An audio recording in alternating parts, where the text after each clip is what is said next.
Hello and welcome to the Rubank method book video series for the tuba. This is lesson 6, and if you're new to this series, check the description down below for more information. But basically this is for new tuba players, young tuba players, or anybody who wants to work on their fundamentals, and we're going through this series one lesson at a time. In today's lesson, we introduce a brand new key, and it's the key of E flat. With that comes a lot of different things. For the rest of this book, they're gonna throw in different key signatures on each page. So now we know that B flat and E flat, you'll have to take note before you play each phrase, what's the key signature? And that in general is just a great habit to be in. As we grow as musicians, our band directors will not want us missing the key signature because that means we miss notes, and the band directors never like it when we miss notes. So while we learn these new key signatures, we might miss a couple notes. If you're really new on the instrument, you might not be comfortable with the note A flat. That fingering might throw you off right now. What I always tell my students is you feel free to write it in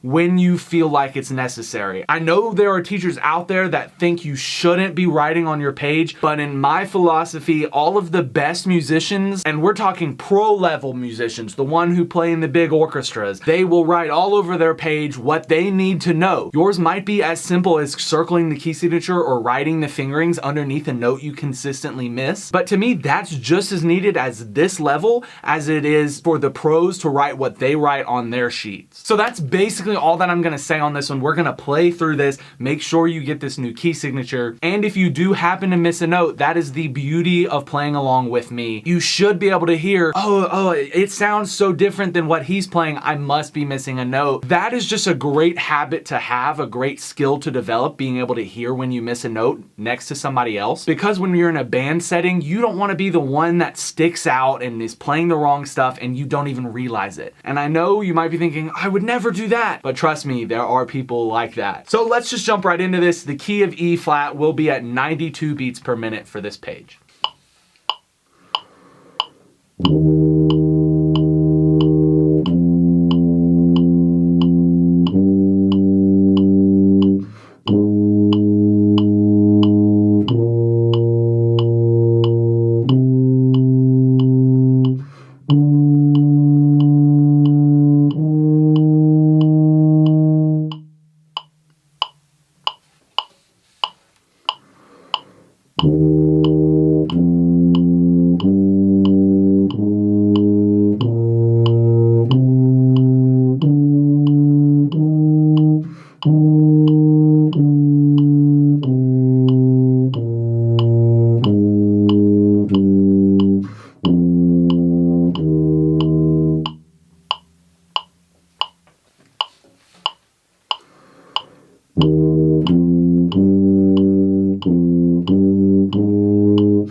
that wraps up this lesson. How did you do? If you did miss a note, did you go back down and circle the note or write down the fingering? That's gonna be incredibly important as we move on to this, as we introduce more keys. We're gonna be learning all kinds of notes, and it's perfectly fine if you don't get the notes right away. You're not expected to be able to play everything on the page right away. If that was the case, you would not be working through this book. It does take time to build that muscle memory, to build that knowledge in your head of exactly what fingerings to play, but before long, it'll become natural and it'll be even more fun to play the tuba. And that's the end goal, to me at least. We want to get to where we can have fun playing the tuba. I completely realize that the stuff in this book is not necessarily fun, but it is necessary to get those fundamentals to where you can play any song that you could ever want to play. These online video lessons are great, but they do not replace one-on-one lessons. So check the description down below for information on a private lesson with me. If you don't live in my area, online lessons are completely doable, and at this level, you can learn a whole lot with an online lesson. We don't necessarily have to be sitting next to each other in the same room for you to make a ton of progress.